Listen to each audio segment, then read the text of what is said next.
अभी का विषय है भक्ति तत्व के दृष्टिकोण में ब्रज गोपाल कृष्ण और पार्थ सारथी कृष्ण। ये विषय नमामि कृष्ण सुंदरम का है और बहुत गूढ़ विषय है। इसमें सब मिलाकर 9 पॉइंट है। पहला पॉइंट तारक ब्रह्म का इतिहास, दूसरा ब्रज गोपाल कृष्ण और पार्थ सारथी कृष्ण कौन है, तीसरा खड़ दर्शन के दृष्टिकोण में कृष्ण क्या है, चौथा परिप्रश्न और प्रपत्तिवाद के दृष्टिकोण में कृष्ण कौन है, पांचवा नंदन विज्ञान और मोहन विज्ञान क्या है, छठा सहज नैतिकता और आध्यात्मिक नैतिकता, ये दोनों में क्या अंतर है, सातवां अद्वैत वाद, द्वैतवाद, विशिष्टाद्वैतवाद, अचिंत्य भेदाभेद वाद और विशुद्ध अद्वैतवाद क्या है, आठवां ज्ञान कर्म और भक्ति क्या है, ब्रज भाव, गोप भाव और राधा भाव क्या है। इतने सारे बिंदुओं को जब हम सुस्पष्ट कर लेंगे तो इस विषय के साथ न्याय होगा। सबसे पहले हम लोग आइए आचार्य तारक ब्रह्म का इतिहास सुनते हैं संक्षेप में। और ये 3 तारक ब्रह्म का कि मुख्य देन, मुख्य कंट्रीब्यूशन, अवदान क्या है, बिना तीनों को समझे कृष्ण के साथ न्याय नहीं किया जा सकता। आज से कोई 7000 वर्ष पहले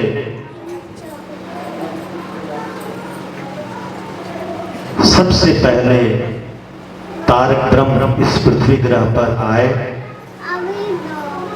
जिनका नाम है सदाशिव। सदाशिव के बाद दूसरे तारक ब्रह्म आए, उनके 3500 वर्ष बाद, और भगवान कृष्ण के 3500 वर्ष बाद तीसरे तारक ब्रह्म और अंतिम तारक ब्रह्म आए हैं श्री श्री आनंद मूर्ति जी, जिनका नाम है। बाबा ने कहा और आनंद मार्ग संपूर्ण जीवन दर्शन के अनुसार चतुर्थ तारक ब्रह्म इस पृथ्वी ग्रह पर महासंभूति के रूप में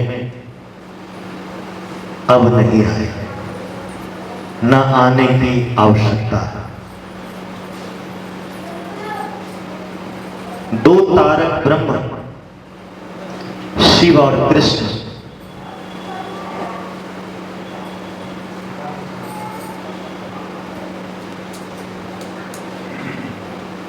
इनका बायोलॉजिकल फॉर्म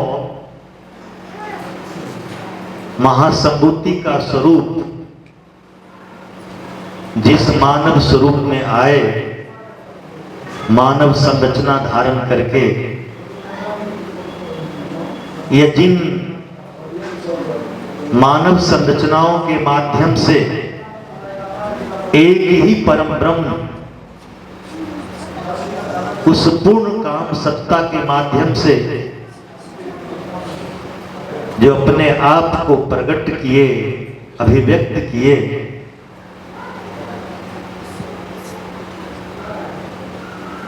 उनका विकसित विज्ञान के अभाव में दोनों का साक्ष्य इस पृथ्वी ग्रह पर मौजूद नहीं है, किंतु वर्तमान तारक ब्रह्म भगवान श्री श्री आनंद मूर्ति जी की महासंभूतीय स्वरूप, भौतिक स्वरूप विकसित विज्ञान के कारण आज भी मौजूद है, भविष्य में किसी और ग्रह पर भी मौजूद रहेगा।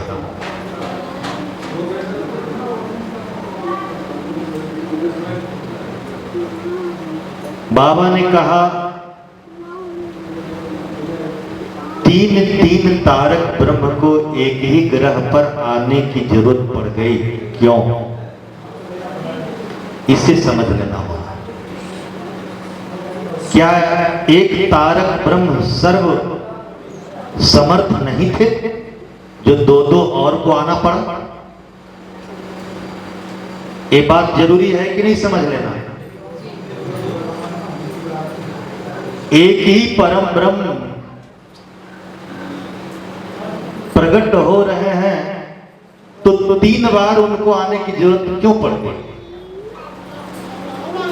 बाबा कहते हैं, तीन तारक ब्रह्म को भाव त्रय भाव की स्थापना के लिए, सामाजिकरण के लिए, त्रय भाव, तीन भाव के समाजीकरण के लिए, संस्थापना के लिए इस पृथ्वी ग्रह पर तीन बार आना पड़ा। भाव त्रय क्या है? तीन भाव क्या है? ब्रज भाव, गोप भाव, राधा भाव। यही भाव त्रय है, तीन भाव है।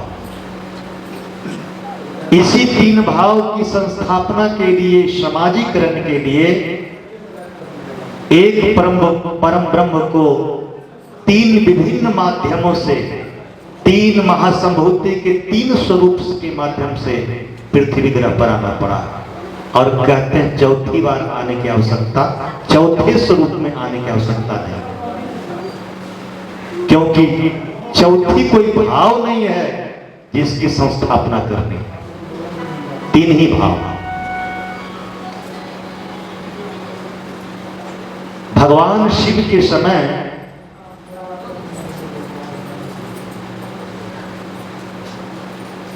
मनुष्य के बुद्धि का विकास बहुत अल्प था, कम था।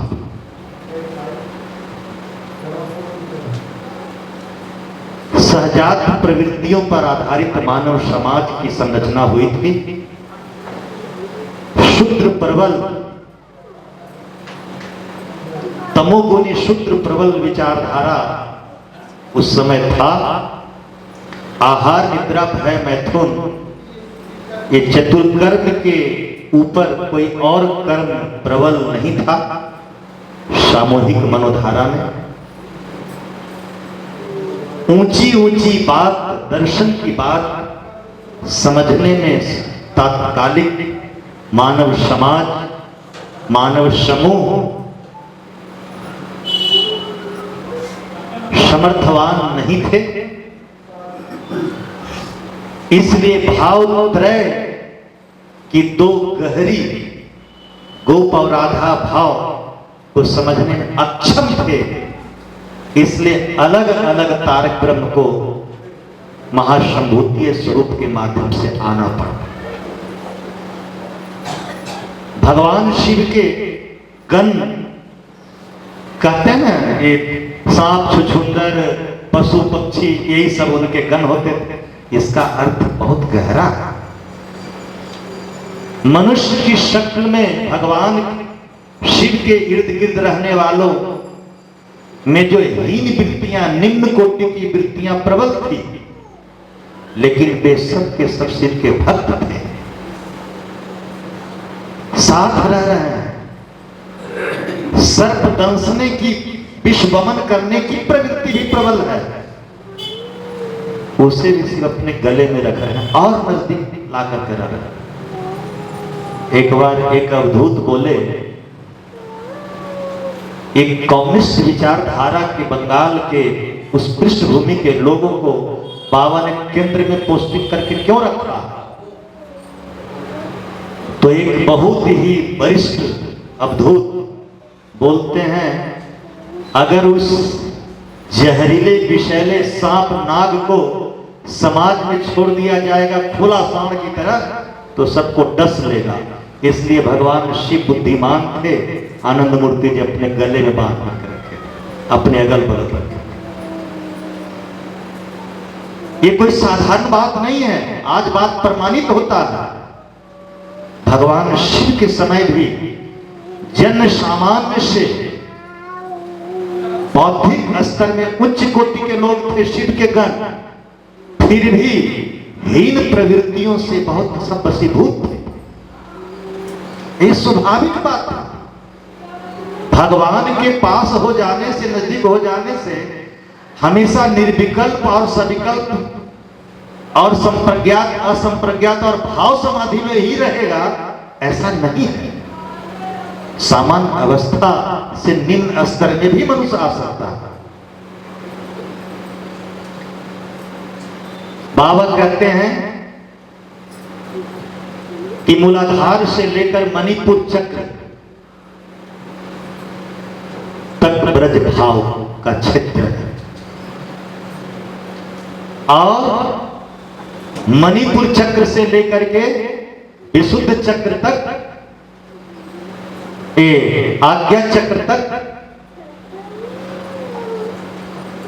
गोप भाव है, और आज्ञा चक्र से सहस्रार चक्र तक राधा भाव है। क्षेत्र बटा हुआ है। इसके पीछे कारण क्या है? मूलाधार से मणिपुर चक्र तक कितनी वृत्तियां हैं? मूलाधार में 4 वृत्तियां, स्वाधिष्ठान चक्र में कितनी वृत्तियां? 6 वृत्तियां, और मणिपुर चक्र में कितनी वृत्तियां? 10 वृत्तियां। तो टोटल कितनी वृत्तियां हो गया? 10, 6, 16, 4, 20 वृत्तियां। और ये 20 वृत्तियां जो है नाभि चक्र से नीचे, ये सब रजोगुणी और तमोगुणी। तो भगवान शिव के समय के साधक ब्रज भाव से ज्यादा उन्नत नहीं हो सकते थे। इसलिए भगवान शिव के इर्द गिर्द जो भक्त लोग हैं, ब्रज भाव के साधक प्रबल है। गोप भाव, राधा भाव के इक्का दुक्का, मैक्सिमम सब ब्रज भाव का, जिनमें ये 20 वृत्तियां 20 प्रोपेंसिटी प्रबल है। काम, अर्थ, धर्म, मोक्ष की भाव है। भौतिक इच्छाएं भी है, मानसिक इच्छाएं भी है, मानस आध्यात्मिक इच्छाएं भी है, और मोक्ष प्राप्ति की भी इच्छा है। अवज्ञा, मूर्छा, प्रश्रय, अविश्वास, सर्वनाश, क्रूरता, स्वाधिष्ठान चक्र की 6 तमोगुणी वृत्तियां भी उनमें प्रबल है। लज्जा, पिशुद्धता, ईर्ष्या, सुसुप्ति, विषाद, कसाय, तृष्णा, मोह, घृणा, भय, ये 10 प्रवृत्तियां भी प्रबल है उनमें। उसके बाद भी शिव की भक्ति, आराधना, साधना और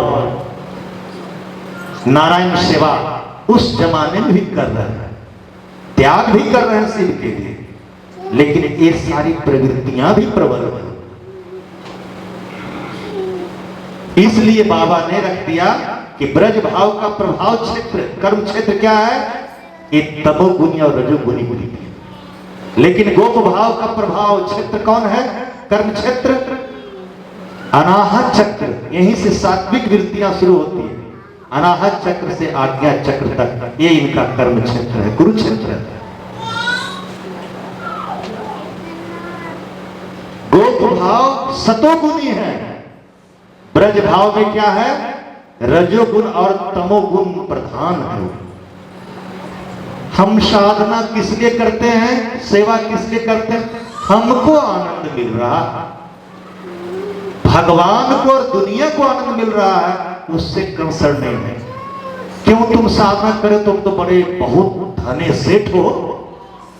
आनंद मार्ग की साधना इसलिए कर रहा हूं कि शांति मिलता है, अपनी तृप्ति मिलती है, इसलिए मैं नहीं कर रहा हूं कि अपना धन सब बांट दूं आनंद मार्गों के बीच में।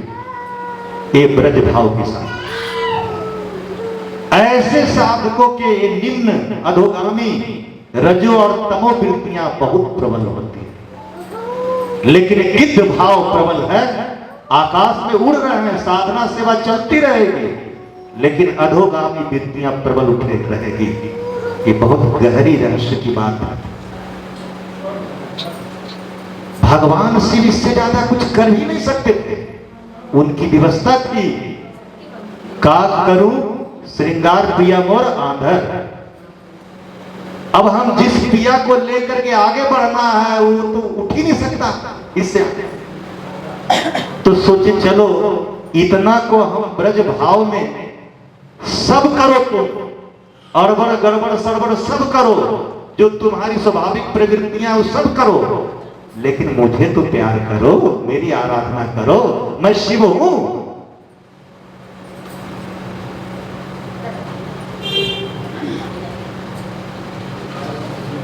तो पहले तारक ब्रह्म भगवान शिव का एक ही काम था, ब्रज भाव का समाधिकरण। वो जितना तंत्र शास्त्र दिए, वैदिक शास्त्र दिए, जितने भी प्रकार के स्वास्थ्य से संबंधित शास्त्र दिए, संगीत शास्त्र दिए, साधना विज्ञान दिए, वो सब के पीछे एक ही था कि मनुष्य के मन के भीतर शिव के प्रति अनुराग जग जाए। जो दुनियावी कर्म को करता है, तम और रज को, वो तो करते रहे, किंतु शिव को न छोड़े, यही कर्तव्य शिव का था, इसी के लिए उनको आना पड़ा। तो शिव यहां बहुत सीमित काम कर रहे हैं। तारक ब्रह्म है, संपूर्ण ब्रह्म है, सर्वश्रेष्ठ ब्रह्म है, निर्गुण सगुण से भी सर्वश्रेष्ठ है, लेकिन एक छोटा सा काम करने के लिए आए। भगवान कृष्ण सोचते हैं कि भगवान शिव के ब्रज भाव से हमारे जमाने के जो सामूहिक विचारधारा है, बौद्धिक धारा है, उससे काम नहीं चलेगा ब्रज भाव से। क्योंकि मेरे जमाने में, युग में जो कलेक्टिव साइकोलॉजी है बहुत ज्यादा उन्नत है, प्रखर है। तो बाबा कहते हैं कि कृष्ण सोचते हैं कि हमें गोप भाव का समाजीकरण करना हो। ब्रज भाव क्या हुआ? हे प्रभु, साधना करता हूं, सेवा करता हूं, त्याग करता हूं, ये सब कुछ अपने आनंद के लिए करता हूं। आपको मिल रहा है, सृष्टि को मिल रहा है, कंसर्न ही नहीं फील कर रहा हूं। गोप भाव क्या है? साधना भी कर रहा हूं, सेवा भी कर रहा हूं, त्याग भी कर रहा हूं, और अनाहत चक्र से लेकर के आज्ञा चक्र तक जितनी वृत्तियां हैं वो सब हम पर प्रबल है। आज्ञा चक्र, अनाहत चक्र में कितनी वृत्तियां हैं? 16 वृत्तियां, 12 वृत्तियां, आशा, चिंता, चेष्टा, ममता, दंभ, विवेक, विकल्पता, अनुताप, वितर्क, अनुताप, है ना, 12। और विशुद्ध चक्र में कितनी? 16 वृत्तियां हैं। क्या क्या है? खड़ग, ऋषभ, गंधर्व, मध्यम, पंचम, धैवत, निषाद, ओम, हुम, फट, वसत, बौसत, स्वाहा, नमः, विष, अमृत। और आज्ञा चक्र में 2, परा, अपरा और परा। कितनी वृत्तियां हो गई? अनाहत चक्र से 12, 16, 28 और 2, 30। ये सात्विक चक्र हैं, तो सात्विक चक्र में मणिपुर चक्र राजसिक चक्र है, और स्वादिष्ठान और मूलाधार तामसिक चक्र है, और अनाहत चक्र से सात्विक चक्र शुरू होता है आज्ञा चक्र तक। तो ये जो 30 वृत्तियां है मनुष्य को सतोगुण के बंधन में रखता है। गोप भाव है, साधना सेवा त्याग कर रहा हूं, मैं भी आनंदित हो रहा हूं, अपने इष्ट को भी आनंदित कर रहा हूं। भाव द्वय है, द्वैत है, दोनों आनंदित हो रहे हैं। बाइलेटरल डिवोशन है। और शतगुनी वृत्तियां प्रबल है। तो बाबा कहते हैं कि कृष्ण के समय की जो मानव समाज है, कलेक्टिव साइकोलॉजी है, समूह है, मानव समूह गोप भाव के लिए ही तैयार है और समर्थ है। इसके आगे जो राधा भाव है उसके लिए इक्का दुक्का लोग मुट्ठी पड़ते हैं, सब के सब नहीं। बाबा आनंद मूर्ति जी कहते हैं मेरे जमाने और युग में सब के सब राधा भाव के लिए तैयार है। ये राधा भाव क्या है? साधना करता हूं, सेवा करता हूं, त्याग करता हूं, सारा सत्कर्म करता हूं, पुण्य कर्म करता हूं, ये सब कल्याणकारी कार्य इसलिए कर रहा हूं कि मेरे बाबा को आनंद मिलता है, संतुष्टि मिलती है, मुझे दर्द मिलता है, कष्ट मिलता है, असंख्य जीवन तक मिलता रहे, मैं ऐसा दुख वरण करता हूं। इसी को राधा भाव कहते हैं। बाबा कहते हैं मेरे समय की जो समूह मनोधारा है, कलेक्टिव साइकोलॉजी है, उन्नत मानवों का समूह है, सब समर्थ है रागात्मिका भाव, राधा भाव को कल्टीवेट करने के लिए। हर मनुष्य राधा भाव की खेती कर सकता है। गोप भाव, ब्रज भाव तो उनमें रहेगा ही रहेगा, लेकिन राधा भाव सुप्रबल रहेगा। अब आप सबको समझ में आ गया कि भगवान शिव ब्रज भाव के समाजीकरण के लिए आए, कृष्ण गोप भाव के समाजीकरण के लिए आए, और आनंद मूर्ति बाबा राधा भाव के समाजीकरण के लिए आ गए। भावत्रय की संस्थापना के लिए 3 बार एक ही परम ब्रह्म को 3 महासंभूति के स्वरूप में पृथ्वी एक ग्रह पर आना पड़ता है। यही परंपरा पूरे ब्रह्मांड में सभी ग्रहों पर आता है। अब समझ में क्लियर हो गया? क्यों? अब पूछिए चौथी बार क्यों नहीं आए? अब यही अंतिम भाव है, राधा भाव की जो प्रकाष्ठा है, में जो माने परिपक्वता है, वो केवला भाव है। और उस कैवल्य अवस्था में बाबा नाम केवलम, ये जो कैवल्य भाव है विशुद्ध अद्वैत है। अब इसके ऊपर कुछ होता ही नहीं है। यही समाज गति विज्ञान के अनुसार इसी को परम गति कहते हैं। अब इसके आगे कोई गति ही नहीं है, तो भाव कहां से आएगा? तो क्लियर हो गया दर्शन के दृष्टिकोण में। पहला पॉइंट जो है तारक ब्रह्म का इतिहास में एक चीज समझना पड़ा। अब दूसरा पॉइंट क्या है? बोलिए। ब्रज गोपाल और हाँ, ये क्या चीज है? ब्रज का मतलब होता है आनंद लेते हुए चलना, काम करना। जब कोई मनुष्य पुण्य कर्म करते हैं, सत्कर्म करते हैं, तो उनको आनंद मिलता है। तो ये आनंद लेते हुए, अनुभूत करते हुए जो कर्म कर्तव्य करते हैं, उसी को ब्रज कहते हैं। तो ब्रज गोपाल, गोपाल किसको कहते हैं? गो प्लस पाल। गो का मतलब इंद्रियां। कितनी इंद्रियां?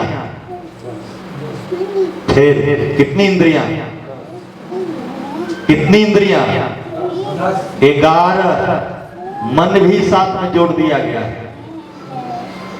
तो 11 इंद्रियां होती है ना, मन को भी इंद्रियां में ही गिनते हैं। तो जो 11 और पाल माने नियंत्रण करना, कंट्रोल करना, तो जो मनुष्य के 11 इंद्रियों का नियंत्रण करते हैं वो कौन हुए? गोपाल। तो ब्रज गोपाल कौन है? साधक को चाहते हैं, मनुष्य को चाहते हैं कि वो कर्तव्य करे, कर्म करे, सत्कर्म करे, पुण्य कर्म करे और आनंद लेते रहे। ठीक है? और उस आनंद लेते हुए इंद्रियों को हम परम पुरुष की तरफ डायरेक्ट कर देते हैं। जो सत्ता ऐसा करता है उसी को ब्रज गोपाल कृष्ण कहते हैं। तो साधकों, मनुष्यों, भक्तों के 11 इंद्रियां को के माध्यम से सत्कर्म करवाते हैं, पुण्य कर्म करवाते हैं, साधना नारायण सेवा करवाते हैं, ब्रह्म साधना करवाते हैं, ब्रह्म त्याग करवाते हैं और अंततः अपने में मिला लेते हैं, उसी को ब्रज गोपाल कृष्ण कहते हैं। पार्थ सारथी कृष्ण किसको कहते हैं? पार्थ का मतलब, पार्थ किसको कहते हैं? अर्जुन। अर्जुन कौन है? पशु पक्षी मनुष्य। अर्जुन कौन है? मनुष्य। मनुष्य में कितनी इंद्रियां होती है? 11। Very good. तो पार्थ का मतलब 11 इंद्रियां वाला मनुष्य अर्जुन जो था, महावीर। और सारथी किसको कहते हैं? विवेक, आत्मा, ये सब कौन है? सारथी है, जो चला रहा है। परमात्मा स्वयं चला रहे हैं ना, कृष्ण स्वयं। तो जो कृष्ण है वो आत्मा भी है, विवेक भी है। किसके इंद्रियां, 11 इंद्रियों को अपनी ओर मिला रहा है, कृष्ण की ओर ले चल रहा है, परम ब्रह्म की तरफ ले चल रहा है, उसी को पार्थ सारथी कृष्ण कहते हैं। तो ब्रज गोपाल कृष्ण और पार्थ सारथी कृष्ण में कोई अंतर हुआ भाव में? क्योंकि दोनों का एक ही काम है। ब्रज गोपाल भी वही है, 11 इंद्रियां को नियंत्रण कर रहे हैं और परमात्मा की तरफ लगा दे रहे हैं। ठीक है? दूसरा, पार्थ सारथी कृष्ण में भी कृष्ण 11 इंद्रियों को नियंत्रित करके, कंट्रोल करके उसे भी कृष्ण की तरफ परिचालित कर देते हैं। तो भावगत तो कोई अंतर नहीं हुआ, कृष्ण के कर्तव्य में कोई अंतर नहीं है, उनके मनसा, उनके इरादा में कोई अंतर नहीं है, क्योंकि सभी मनुष्य को अंततः भक्ति ही परम पुरुष में मिला। नियंत्रण जब इंद्रियों परम पिता बाबा की,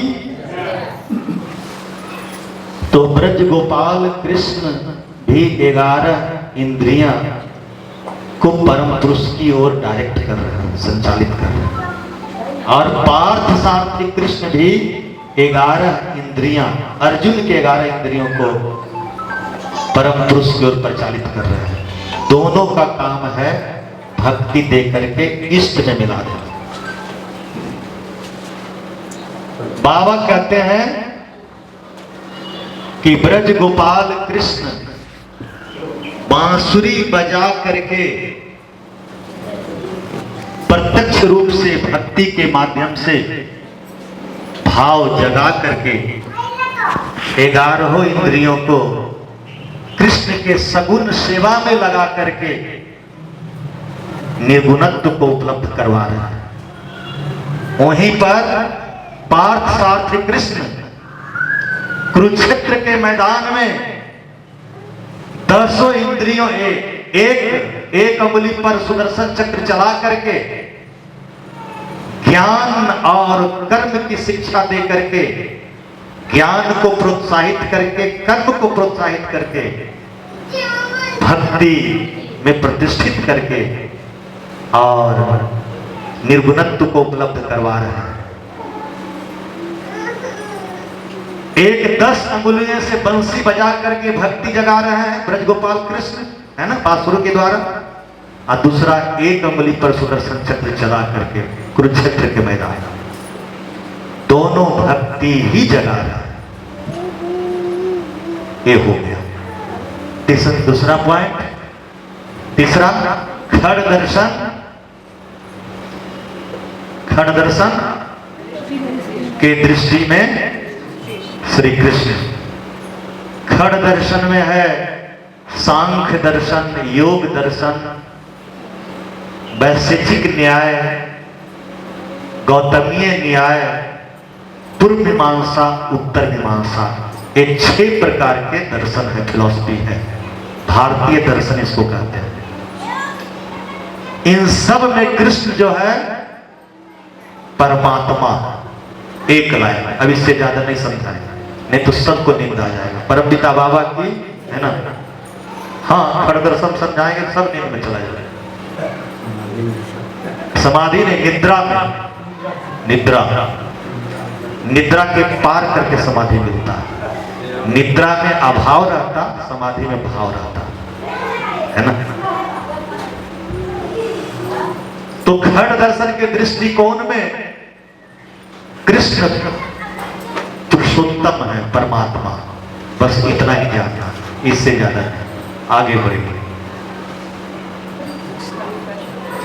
परिप्रश्न और प्रपत्तिवाद। प्रश्न और परिप्रश्न 2 शब्द है। प्रश्न है जिसका उद्देश्य किसी को जांचना, किसी को डिस्करेज करना, डिमोरलाइज करना, नीचा दिखाना, इसी के लिए किया जाता है। लेकिन परिप्रश्न सिर्फ किया जाता है भक्ति संवर्धन के लिए, प्रभु के प्रति अनुरक्ति को बढ़ाने के लिए, प्रेम बढ़ाने के लिए और परमात्मा में मिलकर एक हो जाने के लिए। प्रपत्तिवाद क्या है? संपूर्ण समर्पण का सिद्धांत। भगवान कृष्ण कहते हैं कि एक पत्ता भी, घास का एक पत्ता भी बिना कृष्ण की इच्छा से हिलता नहीं। राजस्थान के कोटा के धरती पर शाम के समय मैं चना और मक्की का भूजा खरीदने गया। एक बुढ़िया माँ बेच रही थी, तो तराजू पर तौल रही है, तौलते हुए गिर गया भूजा।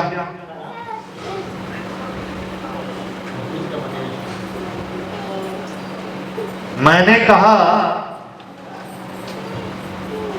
कि माता जी ये भूजा गिर गई, इसका पैसा मैं नहीं दूंगा।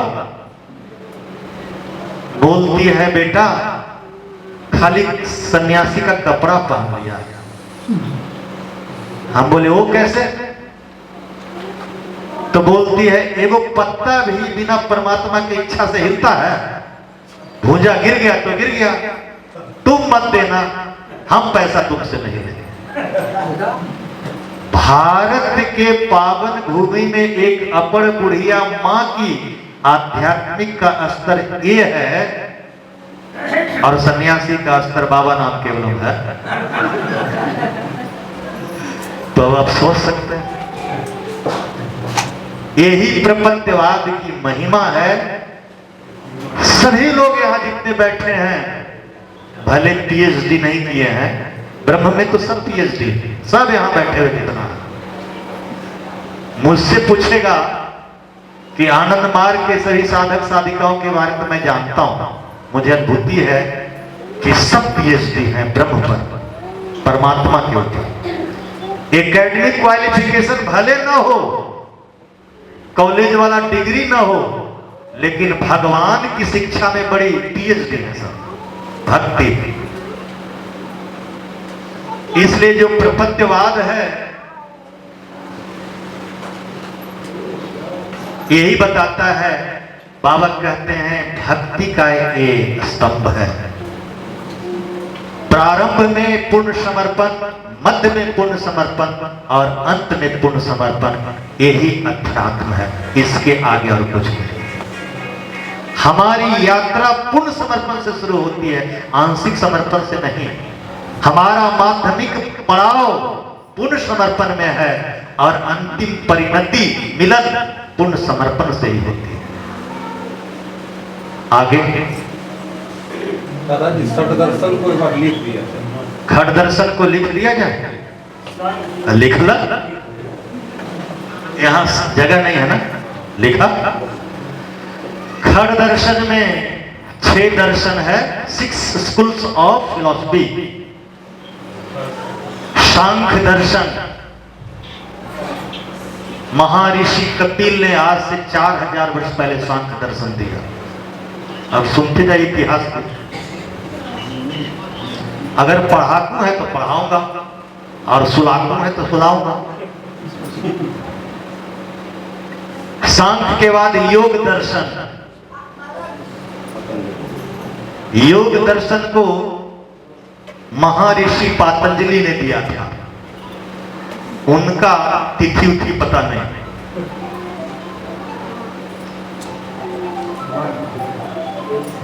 तो 2000 वर्ष पहले वैशेषिक दर्शन, वैशेषिक दर्शन का मतलब हुआ गौतमीय न्याय, गौतमीय कन्नादीय न्याय। कन्नाद ऋषि ने वैशेषिक दर्शन दिया था। उसका मतलब होता है कि ये जो संपूर्ण विश्व ब्रह्मांड है वो पार्टिकल का बना हुआ, कण का। तो सबसे पहला वैज्ञानिक इस पृथ्वी ग्रह पर एटम का कन्नाद ऋषि थे।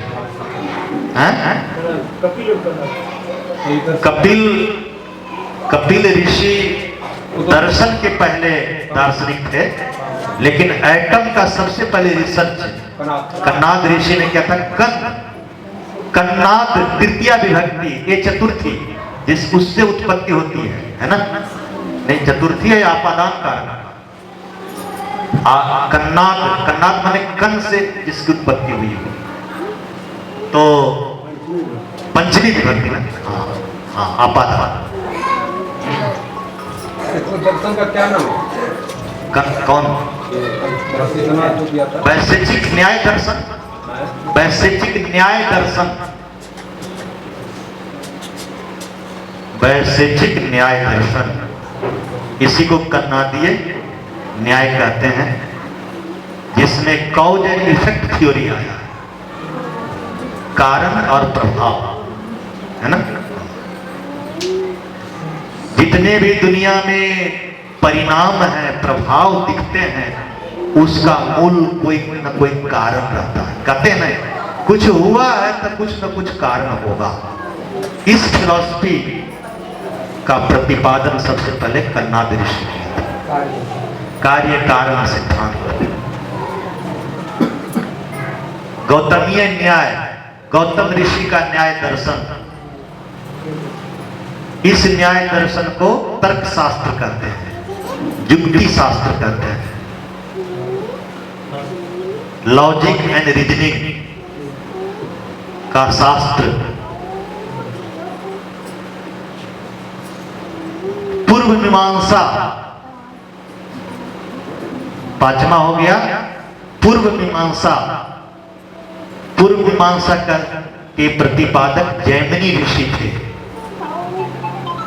जैमिनी ऋषि, उन्हीं का एक लाइन है, इंद्रियाणाम विषयाणाम विद्वानोपि मां कर सती या कर सती। विद्वान पंडित योगी ऋषि मुनि भक्त सबको इंद्रिया प्रभावित करती है। परिवेश से खुद को बचाना होता है। कोई दावा करे मेरा तो कुछ नहीं होता है, वो मूर्ख है। ये जैमिनी ऋषि ने कहा था, इंद्रियाणाम विषयाणाम विद्वानोपि मां कर सती या कर सती, कर सती। क्या इंद्रियां सबको आकर्षित करती है? बिल्कुल करती है, सबको करती है। अपने को बचाना पड़ता है, यही महत्ता है।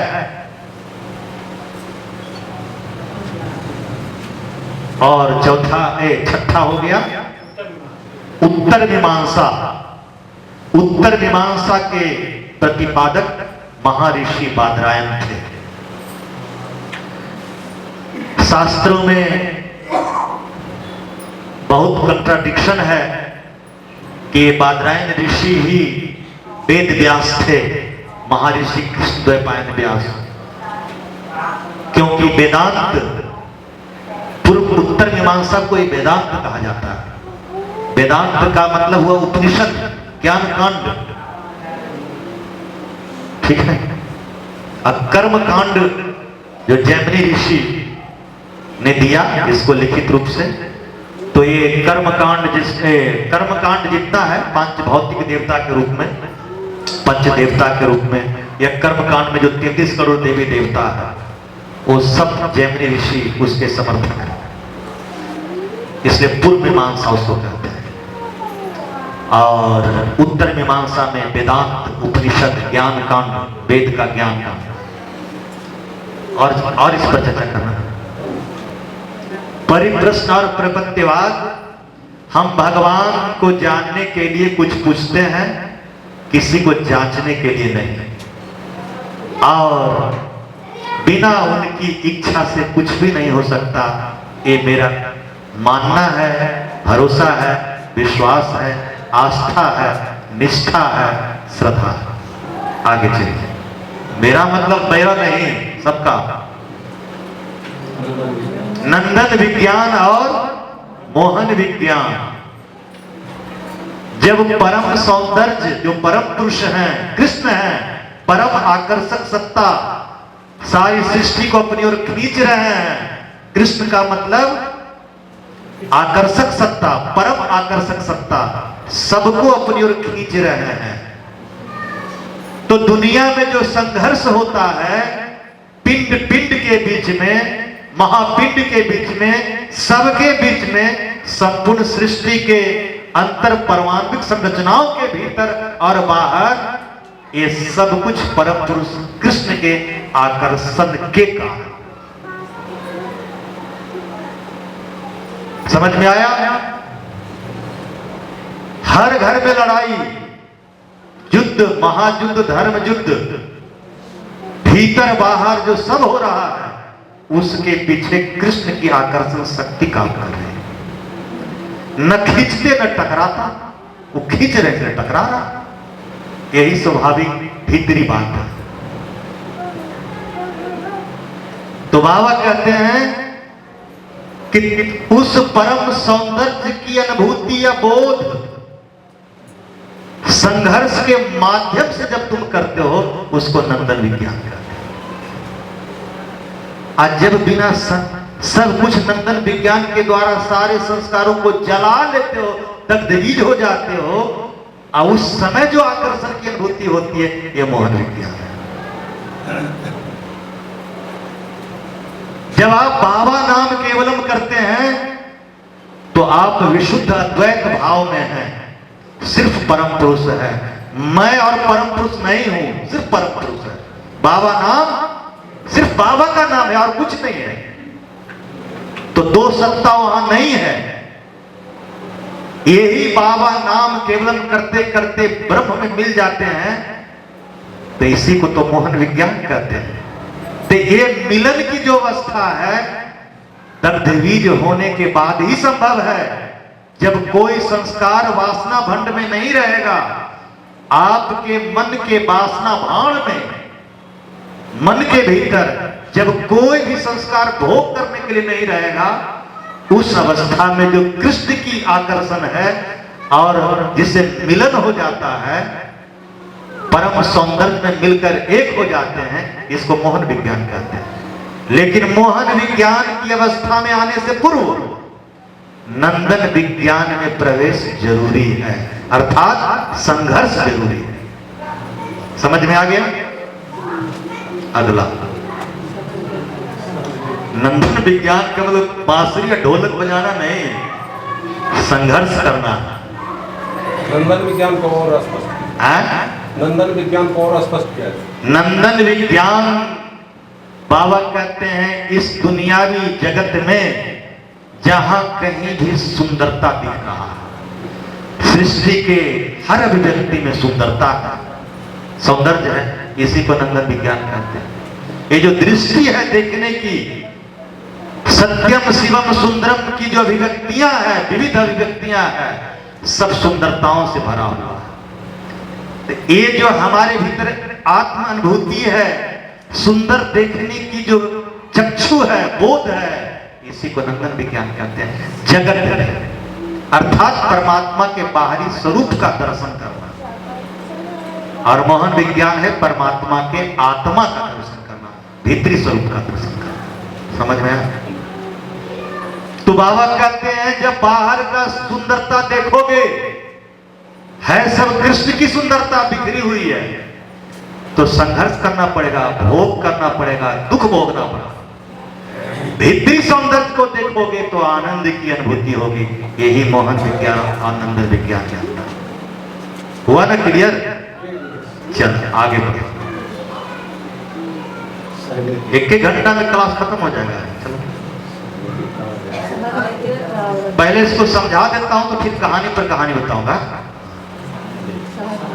ये सब जरूरी है ना, छोटी छोटी। एक जगह क्लास दे रहे थे तो बोले हम तो गीता कि हम प्रकांड विद्वान माने जाते हैं, एक नॉन मार्केट में वहां पुणे में। बोले ये जो कृष्ण के ऊपर आप बताए, हम तो आज तक ये सब सुने ही नहीं सकते।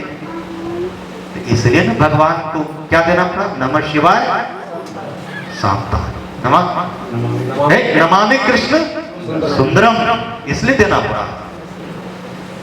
सहज नैतिकता और आध्यात्मिक नैतिकता बहुत रोचक सब्जेक्ट है। भगवान कृष्ण सिर्फ आध्यात्मिक नैतिकता देने के लिए इस पृथ्वी पर पड़ा। अंतर क्या है दोनों में, सहज नैतिकता और आध्यात्मिक नैतिकता में? बाबा कहते हैं कि सहज नैतिकता के साधक सारे सत्य कर्म करते हैं, पुण्य कर्म, 16 पॉइंट, साधना, नारायण सेवा, सब काम करेंगे, सब अच्छा कंडक्ट रूल सब पालन करते हैं, लेकिन कहते हैं मैं पालन करता हूं। सारे सत्य कर्म कर रहे हैं लेकिन मैं करता हूं, इसको सहज नैतिकता कहते हैं। जब सारे गुरु के बनाए नियमों का पालन कर रहे हैं तो नैतिकवान हुए कि नहीं हुए? लेकिन मैं कर रहा हूं इसलिए सहज नैतिकवान हूं। और इसी के उल्टा कर दीजिए, सारा अच्छा काम कंडक्ट रूल 16 पॉइंट जम नियम में प्रतिष्ठित, हे प्रभु आप ही इस शरीर के माध्यम से हो रहे हैं, इसको आध्यात्मिक नैतिकता कहते हैं। जब युद्ध समाप्त हुआ कुरुक्षेत्र के मैदान में, तो कृष्ण क्या कहते हैं? अर्जुन, क्योंकि अर्जुन को कुछ हो रहा था, हम जीत लिए, हमारा ही गांडीव तो सब कुछ किया। पांचों पांडवों में भीम भी कम नहीं थे, वो तो और बहुत तुनक मिजाजी। बोले हम ही तो लड़े हैं, 99 को तो हम ही मारे हैं, कि 100 को तो वही मारा। तो ये दोनों को बहुत अहंकार था, हम ही जीते हैं। कृष्ण को तो सब पता था। तो कृष्ण बोले युधिष्ठिर, ये युद्ध कौन जीता? बोले हम क्या कहते हो, हम ही लोग तो जीते हैं। बोले अच्छा, हार किसकी हुई? कौरवों की। हाँ ये बात सही है कि अपना ही भाई था, लेकिन हार तो उसी की हुई। तो बोले कृष्ण बोले चलो, एक है जो पूरा युद्ध देखा। कौन?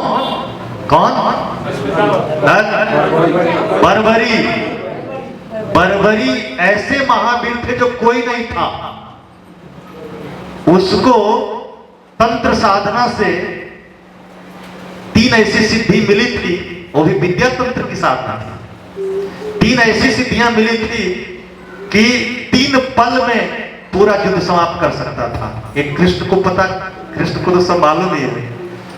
जब कृष्ण को मालूम हुआ कि बर्बरी के पास ये सिद्धि है, और बर्बरी लाए गए पांडवों के यहाँ कि हमारे तरफ से एक महान योद्धा है, गर्व की गौरव की बात है। लेकिन उन्हें पता ही नहीं था कि जब युद्ध चलेगा तो आशीर्वाद उसे यही मिला था कि युद्ध के समय जो कमजोर पक्ष होगा उसी का समर्थन करना।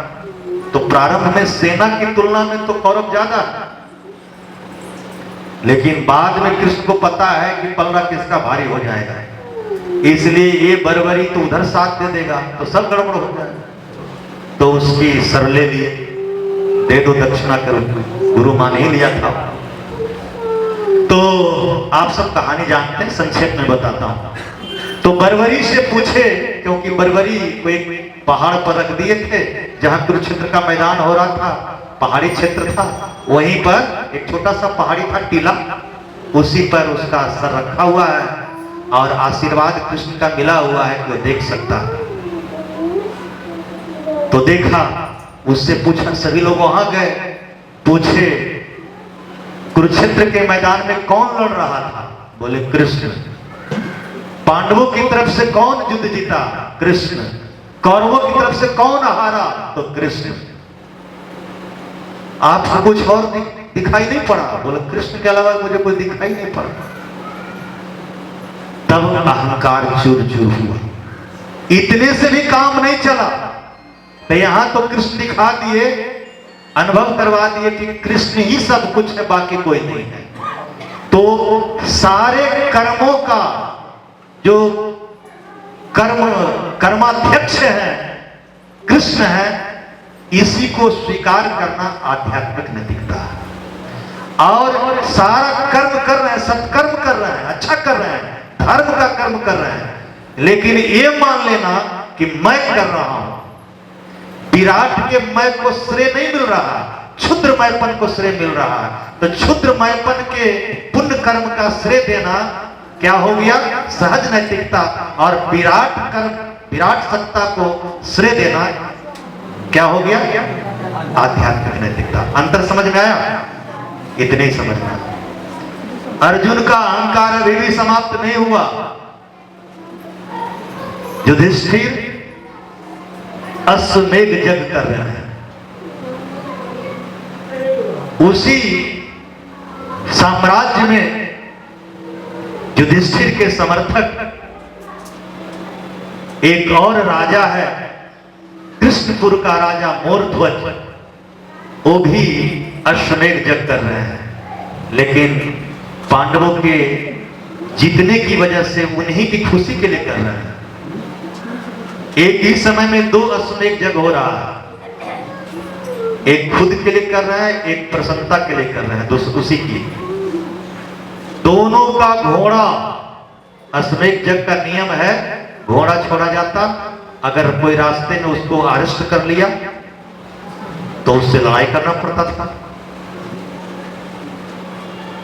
दोनों की घोड़ा छोड़ा गया। युधिष्ठिर का घोड़ा के रक्षक कौन थे? अंगरक्षक अर्जुन और कृष्ण स्वयं, और मोरध्वज जो कृष्णपुर के राजा थे, उनके घोड़ा का रक्षक उन्हीं का 9 साल का उनका बेटा ताम्रध्वज। दोनों की मुलाकात मणिपुर के इम्फाल में हुआ, घमासान युद्ध हुआ, और युद्ध में 9 साल का बच्चा ताम्रध्वज ने कृष्ण और अर्जुन को मूर्छित कर दिया, क्योंकि इसके पास सिर्फ मूर्छा वाला बाण था, बेहोश कर दो, अब घोड़ा को लेके आ गया। ऐसा ही हुआ। ताम्रध्वज आया अपने पिता राजा मोरध्वज के दरबार में, पिताजी पिताजी मैं युद्ध जीत के आ गया, देखिए घोड़ा। अर्जुन और कृष्ण को मूर्छित कर दिया। मोरध्वज कहते हैं, नालायक मूर्ख, जिसकी खुशी में मैं अश्वमेध यज्ञ कर रहा हूं उसी को अपमानित करके आ गए तुम। बोले आप तो आपने पहले क्यों नहीं बताया? अब तो आ गए। इतना बाप बेटे में संवाद चल ही रहा था कि 2 ब्राह्मण और एक शेर राज दरबार में प्रकट हुए। वो 2 ब्राह्मण में एक कृष्ण है, दूसरा अर्जुन है, और एक साथ में एक शेर ले आए, शेर। तो मोरध्वज पूछते हैं, ब्राह्मण देव आदेश दीजिए, कैसे आना हुआ? बोले जा तो रहा था कहीं और, लेकिन रास्ते में ये शेर मिल गया। बोला मैं भूखा हूं, खाऊं। तुम दोनों बहुत सुंदर हो, खाऊंगा तो मैं भूख मेरी मिट जाएगी। तो मैंने इसको समझा दिया, तुम ब्राह्मण हो ना, समझाना आता है मुझे। मनुष्य को समझा लेते हैं तो पशु है। क्या समझाए? बोले ए शेर देवता, हमको मत खाओ, हमसे भी बलिष्ठ, सुबलिष्ठ, खूबसूरत राजा मोरध्वज का बेटा ताम्रध्वज है, 9 साल का, अभी ताजा ताजा कर। बोले अच्छा, उसका मांस मिलेगा? बोले खूब मिलेगा। और मोरध्वज राजा बहुत दानी महादानी है, कर्ण से भी ज्यादा। बोले अच्छा चलो, ले चलो। हे राजन, इसलिए आपके दरबार में हम तीनों उपस्थित हुए हैं। मोरध्वज कहते हैं फरमाइए, आदेश दीजिए ब्राह्मण देव, क्या करें? बोले शेर का कहना है आपके बेटे का मांस खाएगा तो संतुष्ट होगा, हम दोनों को छोड़ देगा। बोले मंजूर है। ताम्रध्वज को मैं हाजिर किया। बोले कंडीशन है, ब्राह्मण देवता कह रहे हैं कंडीशन है, तभी उसके मांस का भक्षण करेंगे। क्या कंडीशन है? ताम्रध्वज के सर के बीचों बीच आरी से काटा जाएगा, और अगर राजा रानी में से किसी के आंख में एक बूंद आंसू आया तो ये सौदा मंजूर नहीं है।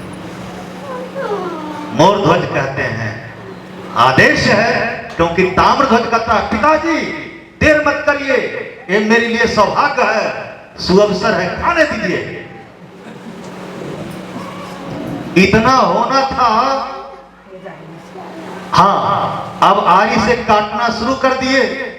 जब काट रहे हैं तो रानी के आंख से आंसू, तो ब्राह्मण देवता कहते ठहर जाओ, ऐसा अपवित्र मांस का भक्षण मेरा शेर नहीं करेगा। तो ये कैसे? रानी के आंख में आंसू क्यों? तो रानी कहती है हे ब्राह्मण देवता, आप गलत ना समझिए, मेरे आंख में जो आंसू इसलिए है, हे प्रभु तुमने सुअवसर सौभाग्य भी दिया, तो मेरे बेटे के आधे शरीर का, पूरे शरीर का भोजन किया जाता तो कितना खुश होता। आंख में आंसू इसलिए। इतने में राजा प्रसन्न हो गए, ये ब्राह्मण देवता प्रसन्न हो गए, अपने असली रूप में आ गए। कोई और नहीं, अर्जुन और कृष्ण थे, और साथ में कोई और नहीं, यमराज थे। तीनों अपने स्वरूप में आ गए। कहते हैं वरदान मांगो। मोरध्वज बोले प्रभु आप अपने स्वरूप में आए, अब हम आपसे और क्या मांगे? फिर भी आपकी जिद है, हठ है, देना ही चाहते हैं, तो एक प्रतिज्ञा दीजिए कि कभी भविष्य में और किसी ऐसी कठिन परीक्षा किसी और भक्त से नहीं दीजिएगा। बोले ये तो मैं अपने अर्जुन के अहंकार को चूर करने के लिए किया हूं, परम पिता बाबा की। तो ये वो कृष्ण है जो थोड़ा सा भी अहंकार बर्दाश्त नहीं करते हैं, और दानियों को भी दिखाते हैं कि कर्ण तुम क्या दान करेगा, देखो ऐसे ऐसे भी दानी पड़ेंगे। तो ये जो आध्यात्मिक नैतिकता है उसी का एक उदाहरण है कि जब कर्म का कर्ता, कर्माध्यक्ष जब परम पुरुष हैं और मैं यंत्र हूं, माध्यम हूं, तो मुझे दुख और सुख, मान सम्मान अपमान की क्या बात है? सब तो जो कुछ है उनका। तो आध्यात्मिक नैतिकता बाबा कहते हैं इसी नैतिकता के समाजीकरण के लिए कृष्ण आए थे, लेकिन कृष्ण संजोग से कृष्ण नहीं कर पाए। इस नैतिकता के समाजीकरण के लिए प्रौढ़ की आवश्यकता है, जो बाबा करने जा रहे हैं। तो कृष्ण के जमाने में कर्ण हुए, भीष्म पितामह हुए, पांचों पांडव हुए, उस जमाने के सारे लोग सहज नैतिकवान थे, आध्यात्मिक नैतिकवान। एकमात्र अर्जुन को तैयार किए, उसमें भी गीता का उपदेश देना पड़ा, इतना उससे भी नहीं माना। क्या करना पड़ा? विराट रूप 2-2 बार दिखाना पड़ा, तो भी नहीं माना। आज के परमेश्वरानंद दूत तो 44 बार समाधि लेकर के और 2 बार विराट रूप देख करके भी आनंद मार्ग मिशन को ही खत्म करने में लगे। उस जमाने में अर्जुन भी नहीं मान रहा था, लेकिन 2 बार विराट रूप दिखाए तब मान लिया, और लास्ट में युद्ध करवा करके ये सब भी दिखाए कि युद्ध किसने किया, सिर्फ कृष्ण ने सब कुछ किया। तो बाबा बोले ब्लॉक लेवल की प्लानिंग कृष्ण की थी, इंट्रा और इंटर ब्लॉक लेवल प्लानिंग प्राउत में है ना, प्राउत की स्थापना के लिए। तो बाबा ने कहा कि ये सब खाका पूरा कृष्ण तैयार कर दिए थे, काम कर रहे थे। क्या कहते हैं, ये महाभारत के युद्ध के बाद 5 पांडव जब बन गए, उसके बाद ब्लॉक लेवल प्लानिंग चल रहा था, लेकिन तब तक वो 80 साल के हो गए, बूढ़े हो गए थे, उनको जाना पड़ा। 80 साल की उम्र में कृष्ण शरीर छोड़ दिए थे। कृष्ण काले नहीं थे, कृष्ण गोरे थे, खूबसूरत, धक धक पिंक कलर का, गुलाबी कलर का, सुंदर राजा थे भाई, ऐसा थोड़ी थोड़ी। तो ये जो 2 कृष्ण की बात चल रही है, ब्रज कृष्ण पार्थसारथी कृष्ण, एक सुमधुर है, मधुर अधरम मधुरम नयनम मधुरम हसितम मधुरम चलितम मधुरम। उनका हंसना, बोलना, रोना, गाना, मजाक करना, सब कुछ, बैठना, उठना, सब कुछ मधुर था।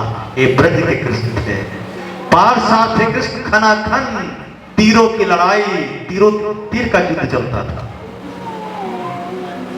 और संघर्ष करवा करके ज्ञान, गीता का ज्ञान दे करके, विराट रूप का ज्ञान, दर्शन, अनुभूति करा करके, ज्ञान कर्म, कुरुक्षेत्र के मैदान में ज्ञान कर्म का संदेश दे करके, संघर्ष करवा करके मुक्ति के पथ पर ले चल रहे हैं।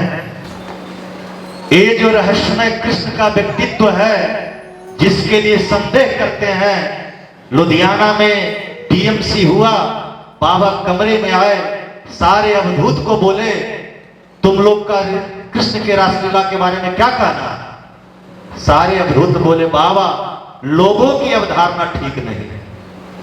तो लोग क्या कहते हैं? लोग कहते हैं कि कुछ अच्छा नहीं है रासलीला के बारे में। बोले बाबा कृष्ण, राधा और कृष्ण की फोटो टंगी रहती है, लोग मजाक उड़ाते हैं। बोले जहां भी राधा के साथ, कृष्ण के साथ राधा का फोटो देखो, फाड़ दो। कृष्ण के जमाने में राधा नाम की कोई लड़की थी ही नहीं। राधा रागात्मिका भाव को कहते हैं। ये भक्ति का केवला भाव से पहले, एक स्तर पहले का अवस्था है। इसके बाद ही कैवल्य भाव है, जिसमें सिर्फ आनंद देने का व्रत है भक्त का, अपने लेने का नहीं है। और ऐसा ही इसी भाव से भक्त विशुद्ध अद्वैत भाव में प्रतिष्ठित हो जाता है। बाबा दिखाए, तुम लोग देखना चाहते हो रासलीला? हाँ बाबा जी बाबा।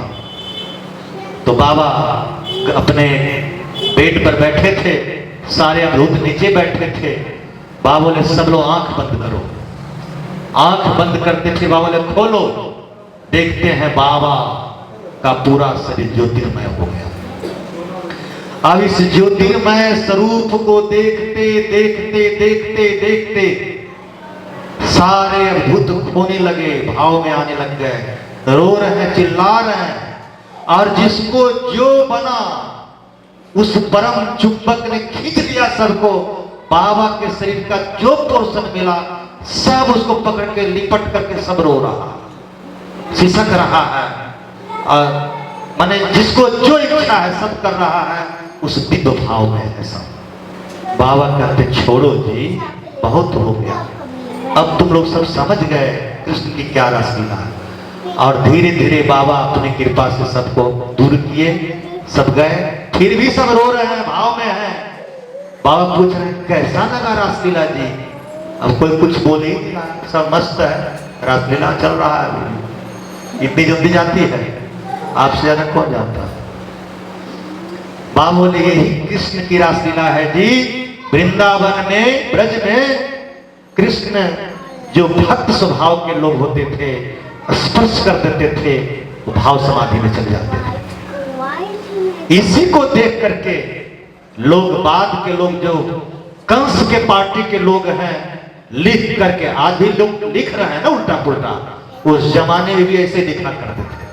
हर जमाने में ऐसे लिखने वाले सब होते हैं, कंस और रावण के दल सब, और कृष्ण के दल के लोगों की ऐसी ऐसी धज्जियां उड़ाते रहते हैं। ये सभी युगों की एक विशेषता है और होनी ही चाहिए, इसी में मजा है। परमपिता बाबा की अद्वैत, द्वैत, विशिष्टाद्वैत, अचिंत्य भेदाभेद द्वैत और विशुद्ध अद्वैत। जो नहीं लिखे हैं वो लिख लीजिए।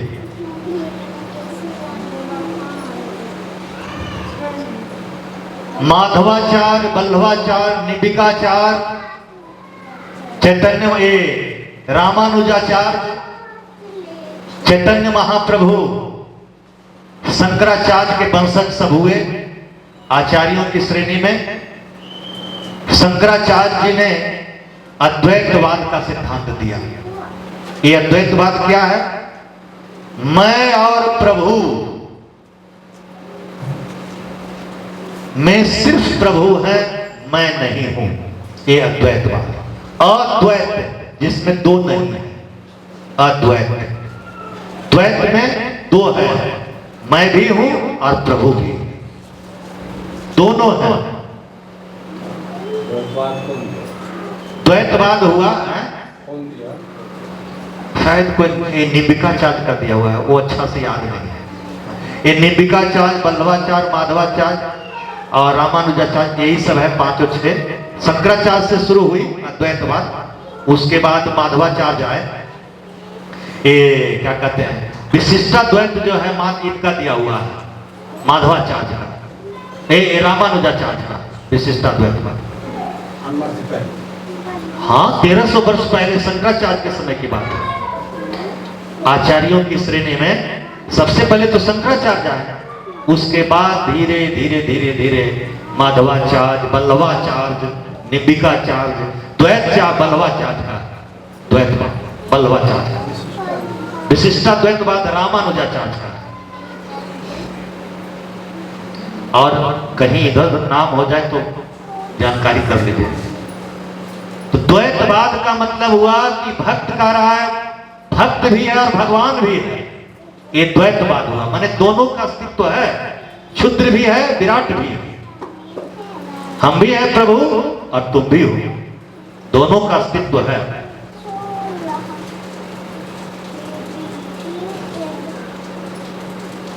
यही है ना 6 प्रकार की जो अनुभूति होती है तारक ब्रह्म के समय में, जिसको क्या कहते हैं, सालोक्य, सामीप्य,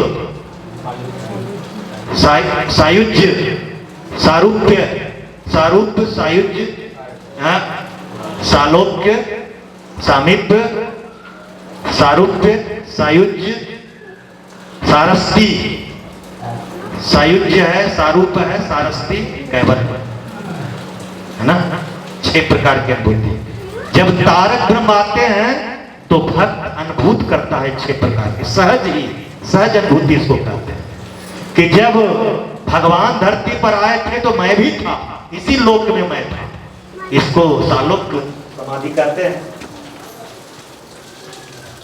तो ये जो द्वैतवाद है, अब बोलिए, मैं भी हूं और भगवान भी है, जीव भी है और ब्रह्म भी है, इसको द्वैतवाद कहते हैं। द्वैत भाव हुआ जब दोनों का अस्तित्व है, क्षुद्र भी है, क्षुद्रमय भी है, विराटमय भी है, इसको द्वैत भाव कहते हैं। अद्वैत भाव क्या है? हेलो, अद्वैत भाव कहते हैं कि सिर्फ मेरे परम पुरुष हैं, विराट हैं, मैं हूं या ना हूं, लेकिन सिर्फ मेरे विराट है, परम पुरुष है। जब सिर्फ ब्रह्म का भाव है, मैपन का भाव नहीं है, क्षुद्र मैपन का भाव नहीं है, विराट मैपन का ही सिर्फ भाव है, तो वो अद्वैत हो गया। और विशिष्टाद्वैत क्या है? सिर्फ निर्गुणावस्था भी है, निर्गुणावस्था भी है, सगुणावस्था भी है, अद्वैत भी है, द्वैत भी है, और दोनों के अलावा भी कुछ और है। दोनों के अलावा भी कुछ और है, ये विशिष्टाद्वैत। अद्वैत भी है, निर्गुण ब्रह्म भी है, सगुण ब्रह्म भी है, अद्वैत भी है, द्वैत भी है। निर्गुण में अद्वैत भाव और सगुण में द्वैत भाव, ये दोनों हैं। लेकिन इन दोनों के अलावा भी तीसरा कुछ है, जिसके बारे में नाम नहीं दिए, बाबा ने उसको तारक ब्रह्म कह दिया। विशिष्टाद्वैत रामानुजाचार्य का यही है। ये रामानुजाचार्य मैथमेटिशियन, बहुत बड़े मैथमेटिशियन, अलजबरा का, उनके गुरु जब उनको इष्ट मंत्र दिए और बोले कि इससे तुम्हारा कल्याण हो जाएगा, तुम ब्रह्म को उपलब्ध हो जाओगे, बोले ये तो बहुत अच्छी चीज मिली है। माइक लगा के उस जमाने में सबको, गांव से गांव, कहां सबको बुलवा करके और इस मंत्र का की घोषणा कर दिए, आज से सब इस मंत्र को जपो, क्योंकि मेरे गुरु ने कहा है कि मेरा कल्याण हो जाएगा, हम ब्रह्म बन जाएंगे, तो तुम लोग क्यों घर बढ़ा रहे, सब ब्रह्म बन जाओ। तो घोषणा कर दिया। गुरु बुलाए, बोले ऐसा क्यों किया? बोले आपने कहा कि इससे हमारा कल्याण हो जाएगा, हम ब्रह्म बन जाएंगे, तो हमने सोचा कि हम ही क्यों ब्रह्म बन, सब क्यों नहीं ब्रह्म बन जाए, तो हमने माइक से घोषणा कर दिया, सबको सिखा दिया। तो गुरु पहले तो गुस्साए, उसके बाद गले लगा लिया, वाह कोई दिलदार है, दिलों का पहाड़ जिसके पास हो, जिसने अपना सर्वस्व खो करके सबको इष्ट मंत्र दे दिया। इसका मतलब यह नहीं कि सब अपना अपना इष्ट मंत्र बता देना है सबको, एक कहने के लिए गुरु ने मना किया है, नहीं कहना है, सबको मिलेगा संस्कार अनुसार समय पर। तो द्वैत, अद्वैत, विशिष्टाद्वैत, अचिंत भेदा भेद चैतन्य महाप्रभु का वैष्णव भाव, सर्वं ब्रह्ममयं जगत, सब में ब्रह्म ही ब्रह्म है।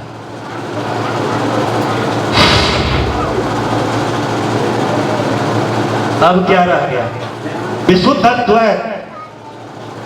विशुद्ध अद्वैत क्या है? विशुद्ध अद्वैत है, एक अद्वैत का दो भाग है, एक है सिर्फ अद्वैत और दूसरा विशुद्ध अद्वैत। जो अद्वैत है वो है परमात्मा का साक्षी भाव, जो विश्व का नाभि केंद्र है, परम शिव पुरुषोत्तम की अवस्था है। उस अवस्था की उपलब्धि साधक जब करता है, इसको हम कल ब्रह्म सद्भाव में बहुत अच्छी तरह से इसको बता देंगे, कल सबको क्लियर हो जाए। तो जो विश्व का नाभि केंद्र है, उस अवस्था में जब ब्रह्म सद्भाव के साधक भाव में आकर के और साक्षी भाव को जब उपलब्ध हो जाता है, इसको अद्वैत कहते हैं, ब्रह्म की अद्वैत अवस्था। लेकिन इसके आगे एक है परम पद, उस अवस्था को जब प्राप्त कर लेता है, उसको विशुद्ध अद्वैत कहते हैं। जो अद्वैत की अवस्था है, मायाधीश की अवस्था है, और जो विशुद्ध अद्वैत की अवस्था है, मायातीत की अवस्था है। वो कल अच्छा से समझा देंगे, कल के क्लास में। तो आगे चलिए, 8वां पॉइंट, ज्ञान कर्म और भक्ति। ब्रज के कृष्ण भक्ति सिखा रहे हैं डायरेक्ट, बांसुरी बजा करके। एक बार बांसुरी और ढोलक दोनों भाई बहन रात में एक बेड पर सो रहे थे। दोनों थके थे क्योंकि दोनों बहुत बजे थे। बांसुरी भी खूब बजे, ढोलक भी खूब बजा, डम डम दोनों इतने थक गए थे। ढोलक पूछता है, बहन बांसुरी, जरा ये बताओ, तुमको तो बड़ा नींद आता होगा, आराम से सोती होगी। हाँ, तुमको तो नींद ही नहीं आता होगा ना, तुमको तो नींद ही नहीं आता होगा। बोले हमको तो खूब नींद आता। बोले क्यों? बोले हमको तो कृष्ण 10 उंगली से बड़े आराम से ओठों पर बिठा के सहला सहला प्यार करते हैं, अब बजाते हैं, मधुर आवाज निकाल करके पूरी दुनिया को नचाते हैं। बोले हाँ, तुम भी बजती हो, मैं भी बजता हूं। मुझे तो पीट पीट के, अगर नवातीतान के चक्कर में फंस गया ढोलक में, हाँ ये तो चक्कर हम धमाल करके ऐसा मारेंगे, ऐसा कि जब तक एक एक व्यक्ति न नाचता नजर आए मुझे, कोई ऐसे ही खड़ा हो तो गुस्सा आता है और हम ढोलक पर गुस्सा उतारते हैं। बोले हमारी दशा तो वो है, पूरे शरीर में दर्द ही दर्द है, नींद कहां से आएगा? जिसको दर्द होगा नींद आएगा क्या?